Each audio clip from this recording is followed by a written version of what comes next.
अरे मैं बस भैया हूँ आज उरियल को बेटा कहलाता हूँ बेनिसी को गोदी खिलाना मारा था को खुद माहिल से करता है ना। अरे खेती न पथारी है माहिल को, खेती न पथारी है माहिल को, बावन बखारी है उरियल को।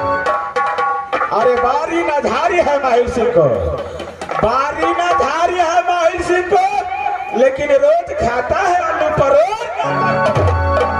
मास्टर साहब जब भी अंजल करता है माहिल से राजुलियर के अंदर, जब तक चुगली नहीं करता है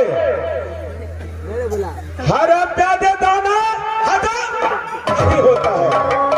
एक चुगली का मैं 1.25 लाख रुपया लेता हूँ मास्टर साहब। अरे भाई अकेला है माहिल से, लेकिन 3 बहन है माहिल सिंह को। बड़े बहन रहता है कहाँ, वही राज सिरसा। वो बहन का नाम है चंद दौलत।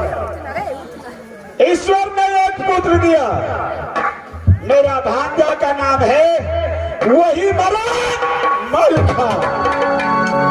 दूसरे बहन रहता है कहाँ, राज कलिंदर। उस बहन का नाम है सतीमल है। ईश्वर ने उसे एक पुत्र और एक पुत्री दिया। भांजा का नाम है ब्रह्मा और भांजी का नाम है चंद्रा। कौन नहीं जानता है कौन खिलाफ। एक बहन रहता है कहा, वही राजस्वरी यानी राजमहोबा। उस बहन को नाम है सती देवला। भगवान ने उसे 2 पुत्र ही दिया है, लेकिन बड़े भागिन का नाम है अमरपति अल्लाह। छोटे भागिन का नाम है जंगीरुदल। जंगीरुदल है क्या तो उसका मायका। मास्टर साहब एक समय की बात है, धोखे में 5 चमेटा माहिल को मारा। वही रुदल से आगे का तोड़ दिया तो क्या मैं उसका बदला छोड़ सकता हूँ। मैं यहाँ से चलता हूँ राजमहोबा, हाल खबर लेते हुए उसके बाद में आगे सोचे जाएगा।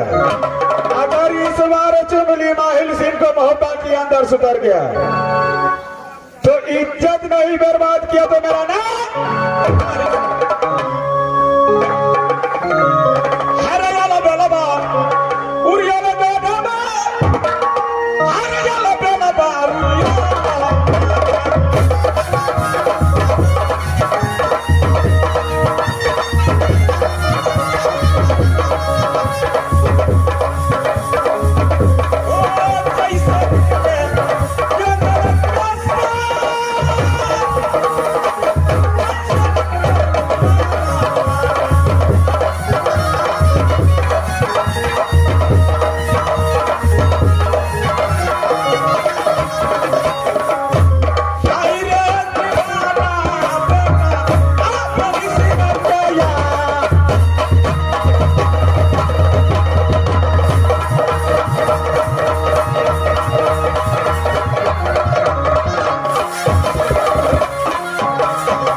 मैं ही जानती हूँ पुत्र, एक माँ अपने पुत्र से कभी अलग नहीं हो सकती, कभी बिछड़ नहीं हो सकती बेटा।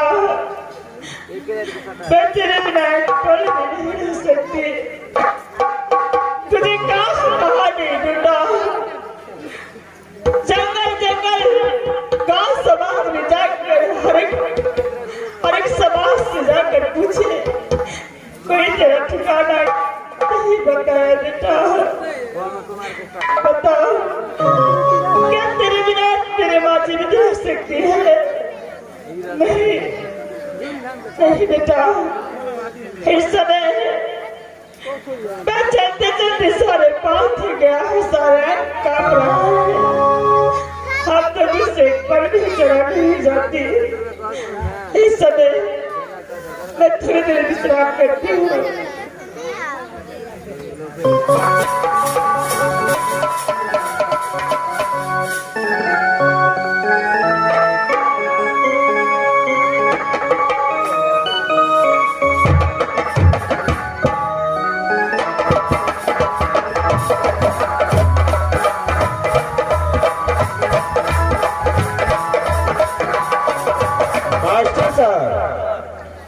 मैं राज मोहब्बा के रास्ता पकड़ के जा रहा था, एक लेडीज सोया हुआ है, मैं उसे कैसे जगाऊं? कौन है कौन नहीं है क्या पता। मैं आवाज लगाता हूँ, कोई दुखियारी है या क्या है क्या नहीं, इस जंगल में सोया हुआ है, मैं उसे बुलाता हूँ। अरे बच्चिया, कौन है तुम इस रास्ते में सोया हुआ?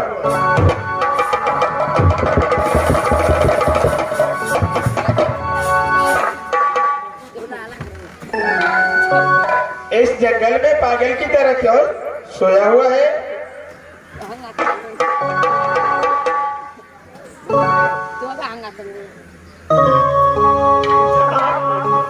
आप कौन है? मैं राज उरियल का रहने वाला माहिर सिंह हूँ। मैं, तुम कौन हो? मामा, जानना पहचान मैं तेरा मेहमान। कौन हो तुम? सच बताओ, क्यों रो रहा है?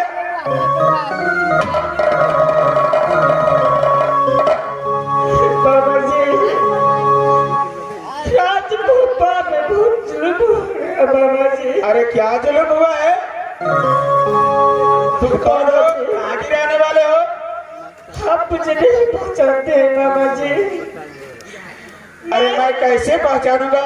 तुम घूंघट काट करके हो, मैं कैसे पहचान सकता हूँ तुम कौन हो कौन नहीं? बाबा जी, मैं सती फूला हूँ। क्या?